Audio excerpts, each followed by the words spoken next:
Assalamualaikum warahmatullahi wabarakatuh. Salam Pramuka. Saya Regita Pramesti, NPM 2013021058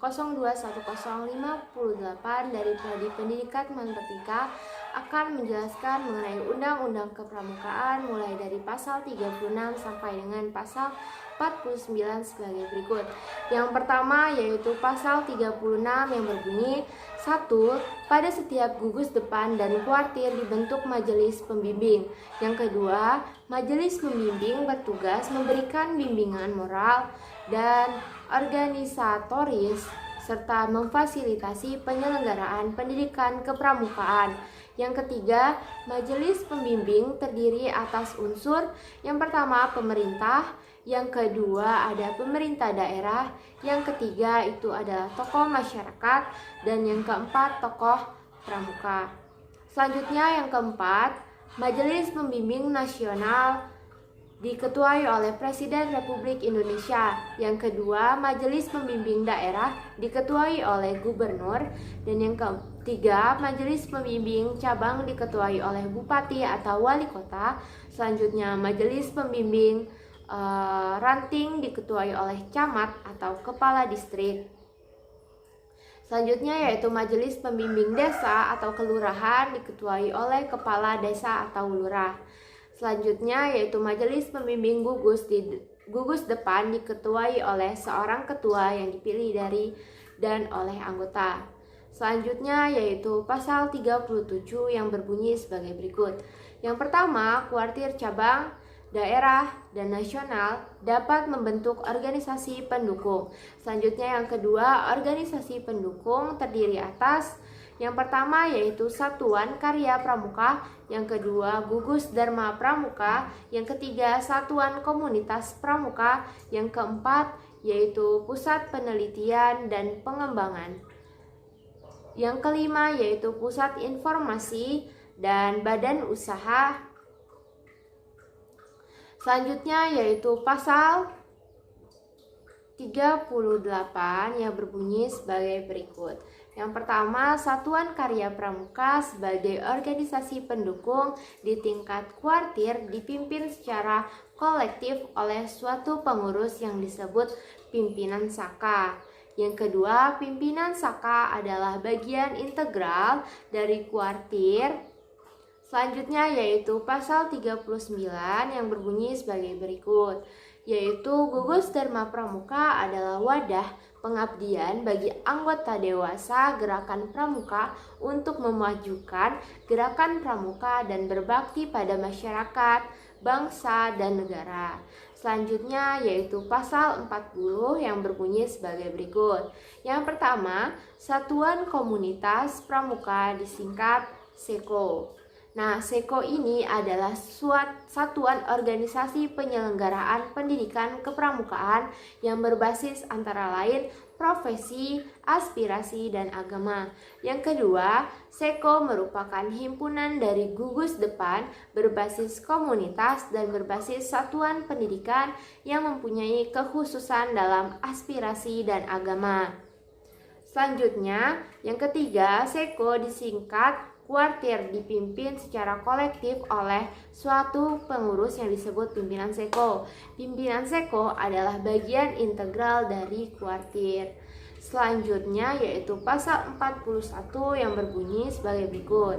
Pusat Penelitian dan Pengembangan Gerakan Pramuka merupakan bagian integral dari kuartir dan berfungsi sebagai wadah penelitian dan pengembangan gerakan pramuka.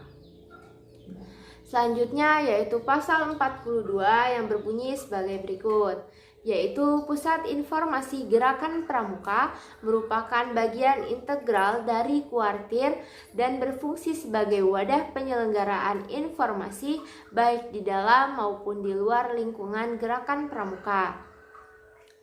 Selanjutnya yaitu pasal 43 yang berbunyi sebagai berikut, yaitu Badan Usaha Gerakan Pramuka merupakan bagian integral dari kuartir dan berfungsi sebagai wadah pengembangan usaha dalam rangka mendukung pendanaan gerakan pramuka. Selanjutnya yaitu pasal 44 yang berbunyi sebagai berikut. Yang pertama, lembaga pemeriksa keuangan gerakan pramuka adalah lembaga independen yang dibentuk musyawarah gerakan pramuka dan bertanggung jawab kepada masyarakat musyawarah gerakan pramuka. Selanjutnya yang kedua yaitu lembaga pemeriksaan keuangan berfungsi mengawasi dan memeriksa keuangan kuartir. Selanjutnya yaitu pasal 45. Yang pertama, musyawarah gerakan pramuka adalah forum tertinggi dalam gerakan pramuka di tingkat kuartir atau gugus depan. Yang kedua, musyawarah gerakan pramuka di tingkat nasional diselenggarakan 5 tahun sekali. Yang ketiga, musyawarah gerakan pramuka di tingkat daerah diselenggarakan 5 tahun sekali. Yang keempat, musyawarah gerakan pramuka di tingkat cabang diselenggarakan 5 tahun sekali. Selanjutnya yang kelima yaitu musyawarah gerakan pramuka di tingkat ranting dan gugus diselenggarakan 3 tahun sekali. Selanjutnya yaitu pasal 46 yang berbunyi, yang pertama, dalam menghadapi hal-hal yang di luar biasa, kuartir gerakan pramuka dapat menyelenggarakan musyawarah luar biasa. Yang kedua, dalam menghadapi hal-hal yang mendesak, kuartir gerakan pramuka dapat meminta persetujuan secara tertulis kepada kuartir di bawahnya setelah berkonsultasi dengan majelis pembimbing. Selanjutnya yaitu pasal 47 yang berbunyi sebagai berikut. Yang pertama, gerakan pramuka memiliki atribut berupa yang pertama lambang, yang kedua bendera, yang ketiga panji, yang keempat himne, yang kelima mars, dan yang keenam pakaian seragam. Selanjutnya, atribut gerakan pramuka didaftarkan hak ciptanya. Selanjutnya yaitu pasal 48 yang berbunyi sebagai berikut. Lambang gerakan pramuka adalah tunas kelapa. Yang terakhir yaitu pasal 49 yang berbunyi bendera. Bendera gerakan pramuka berbentuk 4 persegi panjang berukuran 3:2. Warna dasar putih dengan lambang gerakan pramuka di tengah berwarna merah. Di atas dan di bawah lambang gerakan pramuka terdapat garis merah sepanjang panjang bendera, dan di sisi tiang terdapat garis merah sepanjang lembar bendera.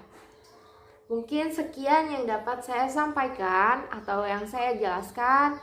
Saya akhiri. Wassalamualaikum warahmatullahi wabarakatuh. Salam pramuka.